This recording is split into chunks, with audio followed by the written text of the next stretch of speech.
You rape, you reap a long cold walk home. My friend of over 20 years was in a rough spot in her life and decided to stay the night at a former boyfriend's. Maybe more accurate to say a former hookup's. They hadn't slept together for a while, and she really needed to rest. As a homeless, addicted woman, she was aware of the risks, but was certain she would be safe in this man's company. The world she lived in had stripped away much of her trust, yet she held onto a sliver of hope that some people could still be decent, especially those she had shared history with. This hope, fragile as it was, made her take a chance that night. In the middle of the night, she awoke to him in the middle of having sex with her. She didn't fight back, being as she had nowhere else to go, and let him finish. She's still messed up about this to this day. She's haunted by questions she can't answer. Was it her fault for putting herself in that situation? Could she have done something differently? The weight of those questions and the trauma of that night hang heavy on her soul. She told me the above story in tears. Tears that weren't just from sadness, but from anger, confusion, and shame. It's a kind of pain that words can't fully capture, and I saw in her eyes the reflection of every betrayal she'd ever endured. She trusted me enough to share it, and I felt compelled to do something.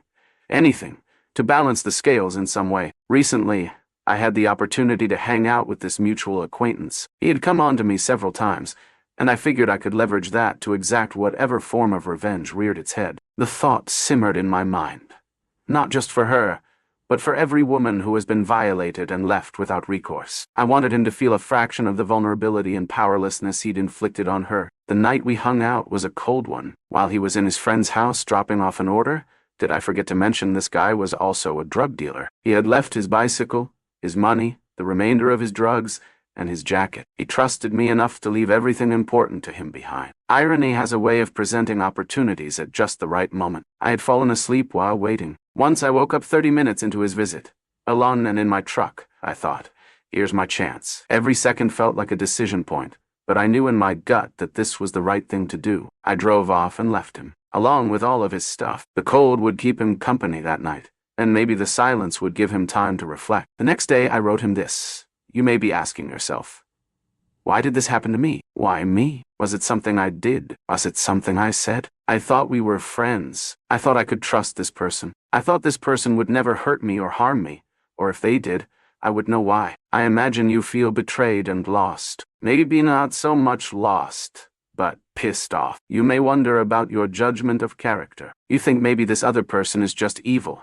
Maybe the person who did this to you is just bad, and you're kicking yourself for not realizing this. You may be seeking retribution. You may be juggling the idea of asking friends for help and getting justice versus exposing yourself as someone gullible enough to trust someone and have this happen to you. The conflict is raw, and it eats away at you. It's a loop of blame and anger that you can't escape. I imagine that these are the same thoughts that ran through my friend's head when she realized you were raping her. She trusted you. She thought she would be safe. She didn't expect the man she knew to betray her so deeply, so completely, and when she realized what was happening, it was too late. The damage was done, and the scars were already forming. I imagine these are the same feelings that course through her as you put yourself inside her without her consent, without her knowledge, even until it was too late. I imagine that feeling of helplessness and that feeling of being burned are somewhat alike but distinct. The despair she felt that night lingers in her heart, like a shadow that won't fade. The memory of what you did is a wound that refuses to heal. The fact is that you will never realize what it's like to trust someone and then have them betray that trust with their body. You will never know what it's like to have your agency stripped away so violently. But I wanted to give you a taste, a glimpse of what it means to be vulnerable and betrayed, to feel like the ground has been ripped out from under you. My actions will never erase what happened to my friend, but maybe it'll make him think twice before hurting someone else. Awareness is the first step in making change. If even one person learns from this story, if even one predator is made to feel the weight of their actions, then maybe, just maybe, the world can start to heal. We can't undo the past, but we can fight for a better future, where trust isn't a liability and safety isn't a luxury.